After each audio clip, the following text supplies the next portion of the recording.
Oi, pessoal! Hoje a gente vai mergulhar a fundo num dos relatos mais, dramáticos e, sem dúvida, influentes de toda a história. A perda da inocência e a expulsão do paraíso. A gente vai desvendar juntos a narrativa da queda, lá no capítulo 3 de Gênesis.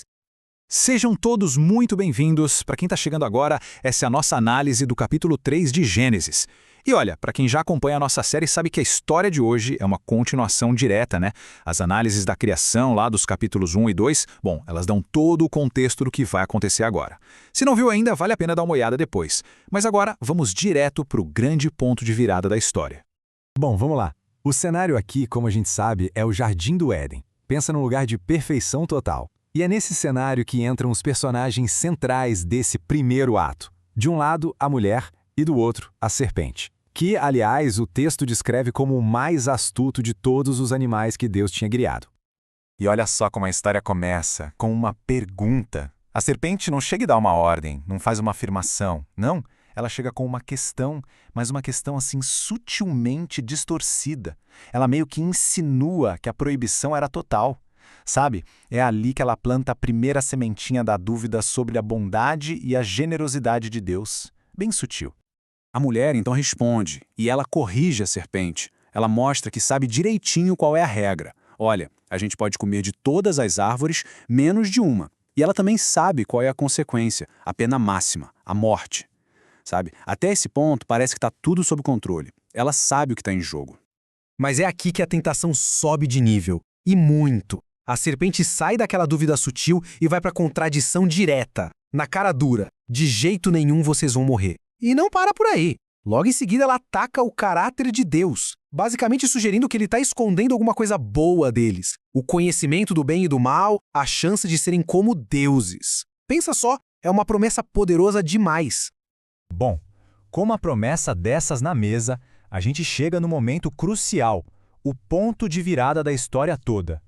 A dúvida foi plantada, a promessa foi feita. Agora, uma escolha precisa ser tomada.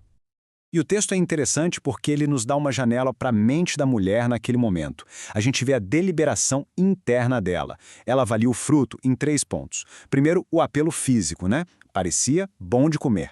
Segundo, o apelo estético. Era bonito de se ver, agradável aos olhos. E por último, o apelo intelectual, o mais forte, ligado direto à promessa da serpente. Era desejável para alcançar a tal da sabedoria. E aí? Acontece. A descrição é super simples, direta ao ponto. O texto não fala de hesitação, nada disso. Ela come. E o ponto crucial aqui é que ela não come sozinha. Ela oferece para o marido, que estava ali com ela, e ele também come.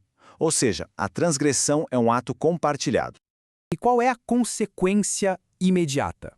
Não é a morte física que eles esperavam. É outra coisa. Os olhos dos dois se abrem para uma nova realidade. A inocência acabou.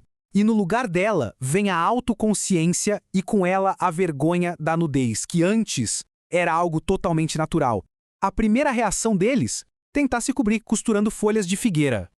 Pronto. A paz do paraíso foi para o espaço. Aquele ato de desobediência vai levar, claro, ao confronto. A presença de Deus, que antes era algo bom, um conforto, agora se torna motivo de medo. E a primeira pergunta de Deus é genial. Ele não pergunta o que vocês fizeram, ele pergunta onde estás. É uma pergunta que vai muito além da localização física, né? É quase como se perguntasse sobre a condição do relacionamento deles. Onde vocês se meteram em relação a mim? E a resposta de Adão? Ela revela tudo. Ele diz, ouvi a tua voz e tive medo, porque estava nu e me escondi. É a mesma voz que ele sempre ouviu, mas agora, pela primeira vez na vida, ele sente medo. Ele liga esse medo à nudez, a essa nova consciência de vulnerabilidade. E a reação instintiva dele é se esconder de Deus. E aí, quando Deus o confronta diretamente, Adão não assume a responsabilidade. Começa o jogo de empurra. Ele aponta o dedo primeiro para a mulher, mas percebe a sutileza na fala dele. Não é só a mulher me deu, é a mulher que tu me deste. Ele, indiretamente, joga a culpa de volta para o próprio Deus. E a corrente da culpa continua. Quando chega a vez da mulher, ela também desvia a responsabilidade. A culpa é da serpente, que a enganou. No fim das contas, ninguém ali assume o que fez. Mas claro, essa tática de fugir da responsabilidade não funciona. A conta chegou. O texto agora entra na parte do julgamento, do pronunciamento formal das sentenças. Cada um dos envolvidos vai receber as consequências dos seus atos. A sentença começa pela serpente. Primeiro, ela é rebaixada, amaldiçoada acima de todos os outros animais. Sua forma de se mover muda. Vai rastejar e comer pó. E o mais importante, é declarada uma inimizade, um conflito eterno entre a linhagem dela e a da mulher. Isso estabelece uma tensão que vai ecoar por toda a história que se segue. Para a mulher, as consequências vão no centro da experiência humana dela, a vida e os relacionamentos. Gerar vida, que era para ser uma bênção, agora vai vir com muita dor. E aquela harmonia original com o marido também é quebrada, dando lugar a uma nova dinâmica, bem mais complicada, de desejo e domínio. E para Adão, a maldição atinge diretamente o trabalho dele, a sua vocação. A terra que ele deveria cultivar agora vai ser amaldiçoada por causa dele. O sustento vai vir de um trabalho duro, penoso. É a famosa frase, comer o pão com o suor do rosto. E a consequência final confirma a mortalidade dele, desmentindo de vez a promessa da serpente. Ele vai voltar ao pó de onde veio. Bom, com todas as sentenças declaradas, a narrativa caminha para o seu ato final, um ato bem solene. A permanência no jardim, no paraíso, se tornou impossível. E o texto explica o porquê da expulsão. A lógica é a seguinte: o ser humano agora conhece o bem e o mal. Se ele tivesse acesso também à árvore da vida, ele viveria para sempre nesse estado de queda. Então a expulsão, de certa forma, funciona como uma medida para impedir que essa condição de sofrimento se tornasse eterna. E os atos finais acontecem numa sequência bem marcante.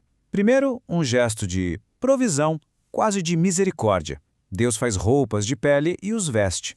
Isso, aliás, sugere o primeiro sacrifício de um animal. Depois vem o julgamento, a expulsão do jardim. E, por último, o ponto final. O caminho de volta é bloqueado por querubins com uma espada de fogo. A separação agora é definitiva, não tem mais volta. E essa história toda termina com uma pergunta que fica para a gente pensar.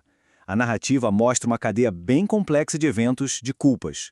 No final das contas, na opinião de quem está acompanhando, de quem foi a maior responsabilidade pela queda? De Adão, que recebeu a ordem direta?